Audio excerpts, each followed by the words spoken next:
খুব রিসেন্ট যে জুলাই আন্দোলন করেছি, আমরা এই আন্দোলনের প্রেক্ষিতে আমরা যে বিষয়টি দেখতে পেরেছি যে আওয়ামী যে দোসররা ছিল, ফ্যাসিস্ট সরকারের যে প্রেতাত্মারা ছিল, তাদেরকে আমরা কিন্তু সম্পূর্ণভাবে নির্মূল করতে পারি নাই। তারই প্রেক্ষিতে আমাদের গত 2 দিন আগে যে ঘটনাটি ঘটেছে তারই একদম রূপরেখা ধরা যায়। আমার পাশে আমার ছোট ভাই মোহাম্মদ রাকিব বসে আছে, যে কিনা সমন্বয়ক, এবং তাকে কিভাবে বেধড়কভাবে পুলিশ পিটিয়েছে, তারা আসলে পুলিশ কিনা এটা নিয়ে আমার সন্দিহান। কারণ আমি যদি আপনাদের একটু ভিডিওগুলো দেখাই, যে ও প্রথমে আন্দোলনকারীদের ও আমাদের ঢাকা কলেজের স্টুডেন্টদের থামানোর জন্য পুলিশের সাথে কথা বলতে যায়, আমরা ফিরিয়ে নিয়ে যাব। তো দেখেন এই ভিডিও, এবং পরবর্তীতে ওকে যে বেধড়কভাবে পিটানো হয়েছে, এইটা আসলে পুলিশরা করতে পারে কিনা জানি না। আমি ওর ফোনটা দেখাচ্ছি, এটা সম্পূর্ণ একটা স্টিল বডি ফোন।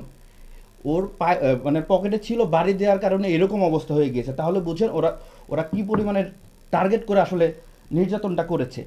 আমরা আজকে 5টি দাবি উত্থাপন করব। 5টি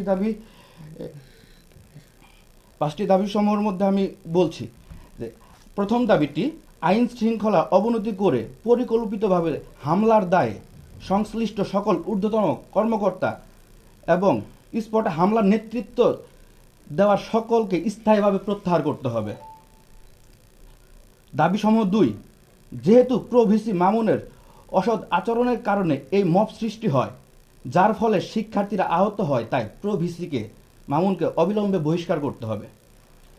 তৃতীয়, পরিকল্পিতভাবে হত্যার উদ্দেশ্যে সকল আইন শৃঙ্খলা বাহিনী এবং প্রশাসনের ঊর্ধ্বতন আওয়ামী প্রেতাত্মা হামলায় পরিকল্পনা করে আগামী 24 ঘন্টার মধ্যে তাদের আইনের আওতায় এনে দৃষ্টান্তমূলক বিচার করতে হবে। চতুর্থ নম্বর দাবি হচ্ছে, যে সকল শিক্ষাবর্ষে শিক্ষার্থী বর্তমানে ঢাকা বিশ্ববিদ্যালয়ের অধীনে শিক্ষা কার্যক্রম চলমান আছে, তাদের শিক্ষা কার্যক্রমে কোনো প্রকার সমস্যা যেন না হয় সেদিকে ইউজিসি এবং সরকারের দৃষ্টি রাখতে হবে।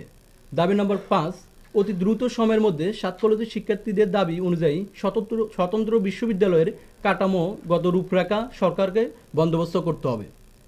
আমি আরেকটু অ্যাড করতেছি, যখন রাকিবের উপর যখন হামলা হইতেছে তখন ওই স্পটে কিন্তু আমরা অনেকেই ছিলাম। আমরা একটা বিষয় লক্ষ্য করেছি যে পুলিশ কিন্তু কাউকে এভাবে আক্রমণ করে নাই।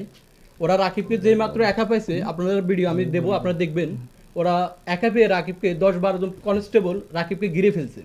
ঘিরে প্রথমে একজন রাকিবের পায়ে আঘাত করছে, রাকিব পড়ে দেওয়ার পরে এই 10-12 জন মিলে রাকিবকে ইচ্ছা মতো আঘাত করছে। রাকিবের মাথায় যে আপনারা দেখতেছেন মাথার এই অবস্থা, ওই যে বড় যে গুলি আছে, গুলির যে বার, ওটা দিয়ে রাকিবের মাথায় আঘাত করা হয়েছে।